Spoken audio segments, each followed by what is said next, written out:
Clay Douglas, the Free American. Good to see you. Welcome to Arizona. Thank you very much. I understand you've spotted a few things on Google Earth for me. Yeah, we checked out a few things on Google Earth.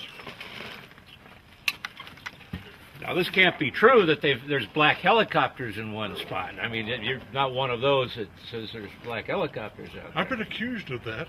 I'll be darned. Let's see what you got. All right, let's take a come look. on in here. Well, we've got a lot of white planes, large white planes, and they say Evergreen Air on the top of them. Now, when you see them spraying whatever it is they're spraying over us, leaving the chemtrails, you can't see the markings on the plane. Generally they don't have any markings whatsoever. They're white on the bottom. And they park them right out here. Evergreen Air kind of took over from Air America. Well, Air America was dealing with the drugs, the opium. So Air America is called Evergreen Air now. That's and that's located at the Penal Air Park, just north of Tucson here, a few miles. We pulled this up on Google Earth. Now, I've been to the air park and rode up to the gate, and they won't let anybody in. The levels, what is being sprayed on us is aluminum and barium. And the levels of barium in the water, in the air, and in our blood streams is way above what is safe. This is Penal Air Park. It's in Marana, which is just north of Tucson. And this is the Penal Air Park. You can see all of the planes here. Mm-hmm. Now, this is an awful lot of planes for just a county air park. I understand some years ago, because of the forest fires in Tucson, they came and asked them to assist them on putting out the fires, and they said, no, that's just a cover. They're not for firefighting. That's Who right. said that? You'll find that on a Wikipedia story under Evergreen International. It's common knowledge. Now, if we go in here, you can see all of the planes. And some of them, this is interesting, that these planes are made with aluminum.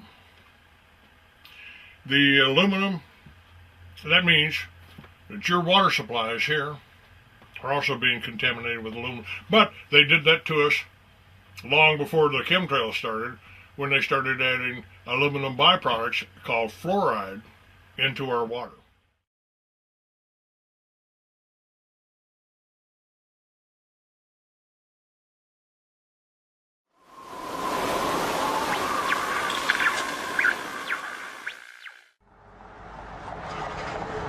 There is a growing citizens movement demanding an explanation of chemtrails.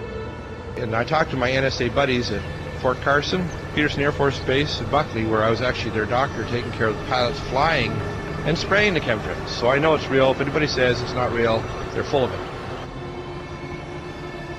It's not the same as conducting some localized test for some defensive project. This is open air operations. It's not a test. This thing is in place. It didn't start till about 1996. Exactly. And growing up my whole life, a condensation trail disappeared. The 20 seconds, a minute, 2 minutes, and now it can be in the summer at like 4,000 feet, and there's these big clouds behind jets. Some jets leave it behind, leave a trail behind them. Other jets at the same flight level, same altitude, don't.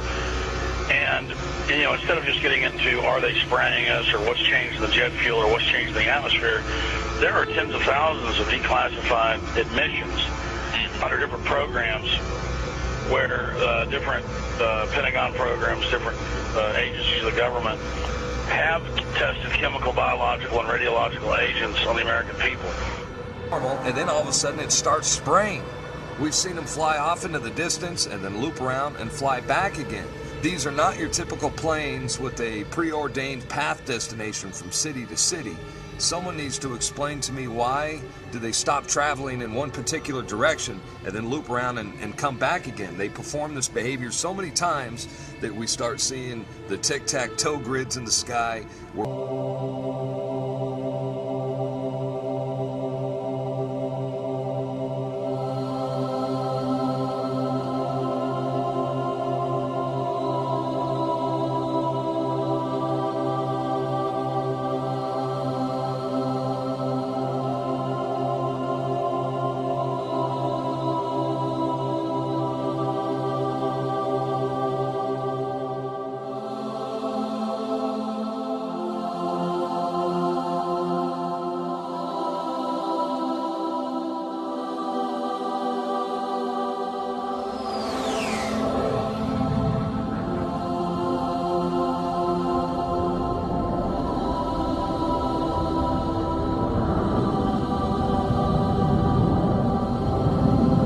Why do they want to keep this quiet? Why aren't they talking about this? Why don't they want us talking about it? And you can only come to the conclusion that they're hiding something. Now, do you believe that this is a full-scale secret operation that includes not only the U.S. but Europe and the rest of the world?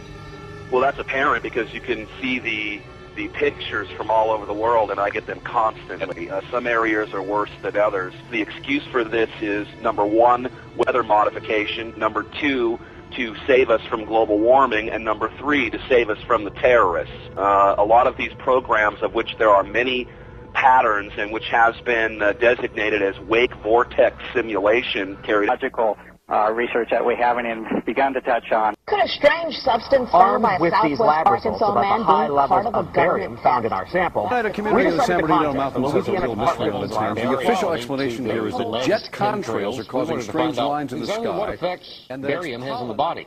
Short-term exposure can lead to anything from stomach to chest pains. Long-term exposure causes blood pressure problems.